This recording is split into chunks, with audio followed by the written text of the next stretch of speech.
Naitwa Saadi Sadiki, ni katibu wa tawi la Simba Igoma.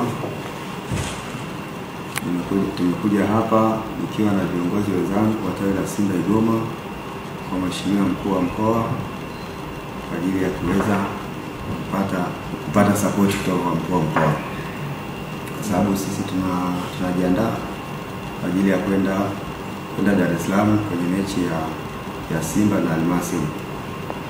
Tumeangalia bajeti yetu haiko sawa, kwa tukasema mlezi wetu Mheshimiwa Mkuu wa Mkoa, basi tumekuja hapa kwa ajili ya kuweza kupata support.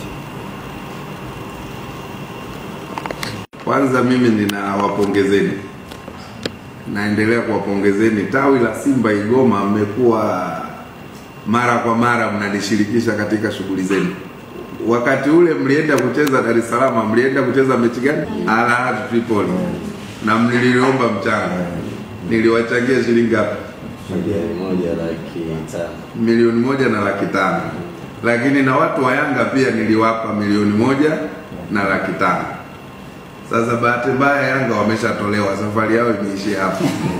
Sasa nyinyi mnaendelea na mashindano ya kimataifa.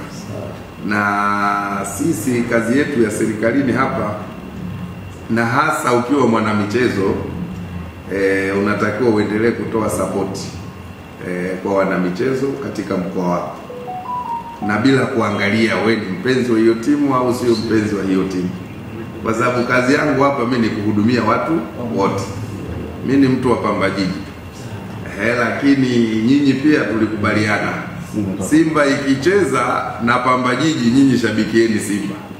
Lakini Pamba Jiji ikicheza na timu yoyote nyinyi mnageuka kwa washabiki wa Pamba Jiji. Hivyo ndio michezo inavyotakiwa kwenda. Na ndivyo mlivyo. Kwa hiyo endeleeni kutoa support kwa Pamba Jiji. Lakini pia msikate tamaa, kwa sababu nimeona mechi yenu mmecheza kule Misri, lakini safari bado haijaisha. Kwa hiyo endeleeni kuisupport timu yenu.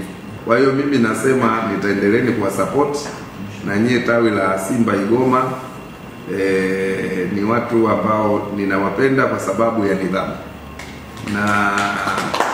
Na nyinyi nawapeni usia katika maisha, ukitaka ufaidi lazima uendelee kuwa na nidhamu. Alafu kuna lugha inasema mkubwa hanuniwi. Mkubwa hanuniwi. Alafu uongo wa mkubwa sio ukweli wa mdogo. Uongo wa mkubwa sio ukweli wa mdogo. Ukitaka kufaidi, ukitaka kupewa heshima, ukitaka kupata support, ni kuonyesha ushirikiano.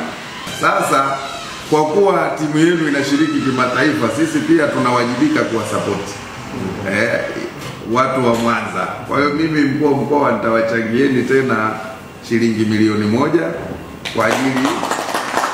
kwa ajili ya safari yenu ya Dar es Salaam. Lakini nitawachangieni pia na mafuta lita 100 kwa ajili ya gari yenu. Kwa hiyo nyinyi mtajua katika hiyo hela nyingine mnakula njiani kidogo, na nyingine mnaongeza kidogo mafuta.